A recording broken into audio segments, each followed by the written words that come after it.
Welcome back, and today we have B-Way Grosses. So, A Strange Loop is underperforming, to say the least, performing to 89% capacity and only bringing in around $743,000, which is not bad, but I would say that it's underperforming because most best musicals perform to $1 million, 900,000, 800,000.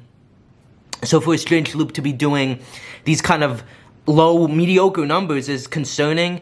Again, I think that this show is ahead of its time, and I think the reason why is because, I've, heard a lot of stories about, white older audiences walking out of the show and not getting it, and I think that the generation that I'm in, Generation Z, will appreciate this show a lot more than the older, whiter audiences, and I think that a revival in a couple of years might prove to be very successful.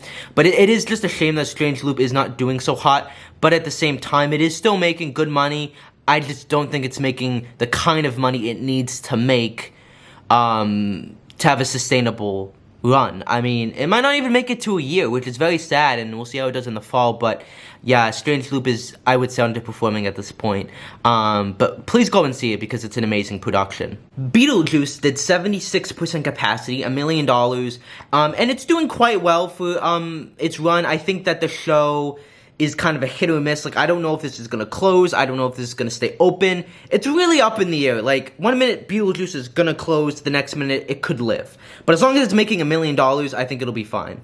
Come From Away did 83% capacity and $598,000, and it's doing better. This was one of its better weeks for sure.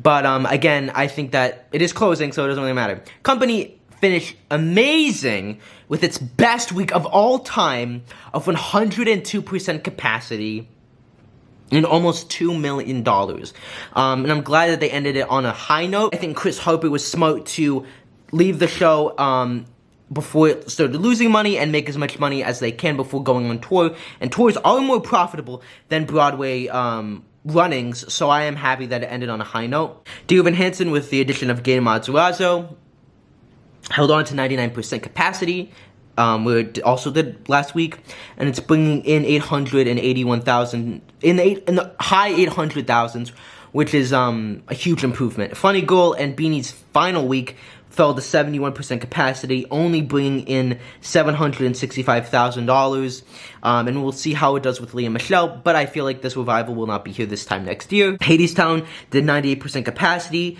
and brought in $759,000. Concerning, but I think if it goes past 600 or past 700,000, we need to start to worry a little bit. But for right now, it's doing okay. But I would like to see those numbers increase. Hamilton, $2 million. Harry Potter, $1 million. Into the Woods, almost making $2 million with 99% capacity, and it's extended its run.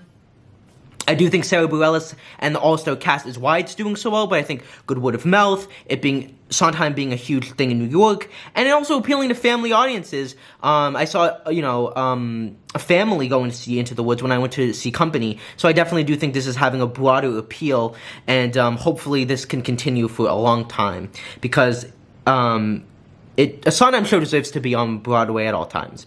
MJ is making almost $1 million and 100% capacity. Moulin Rouge, 97%, low $1 million. I would like to see those numbers get up a little bit. Saturday Night continues to bomb with only $500,000, high 500s, and 63% capacity. Six did $1 million and 99% capacity. Again, I mean, there's not much to say about Six anymore because it's become such a phenomenon. And I think it's gonna be the new Wicked. The Music Man, $2 million again, which was down from the $3 million of last week, going from 99% to 98%. The Phantom, with tourists coming in, continues to make $1 million and 84% capacity.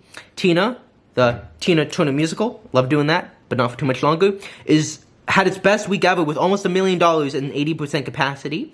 And Wicked went from 95% to 90%.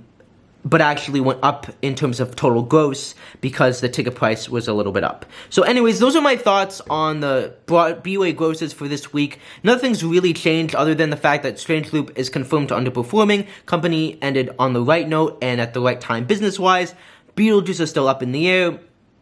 We'll see how Funny Girl does. People, I think, might be wondering, why does Beetlejuice not do so well? And it's simple. It had a momentum, and that was before COVID. And then it kind of it had a hard time reigniting the momentum. And with inflation, hotel prices, ticket prices, that core fan base that wants to see stuff like Beetlejuice or maybe A Strange Loop don't have the money to see it. And I think it's just bad timing, and we're going to see a lot of musicals struggle, especially ones that are directed to tourists, because there's only so many tourist shows that tourists want to see, but also they want to see something super safe. And Beetlejuice is a bit of a risk, even though it's based off of a beloved title. A lot of people probably think that's not going to be a very good musical. So Broadway's just going to be struggling for a while as we get out of this era that we're in right now. Which is sad to see, but at the same time, I think if Beetlejuice had a better marketing campaign going into its return and the ticket prices were low at the start, it would have done better. But I still think it would have kind of failed to underwhelmed expectations because, of course, they thought it was going to make a lot more. Also, the Marquis Theater is cursed. Wonderland, Tootsie, I mean, there's so many flop shows in there, so it's also the curse of the Marquis Theater, too. So that's the video. Like, sub, and comment, and I'll see you soon. Peace.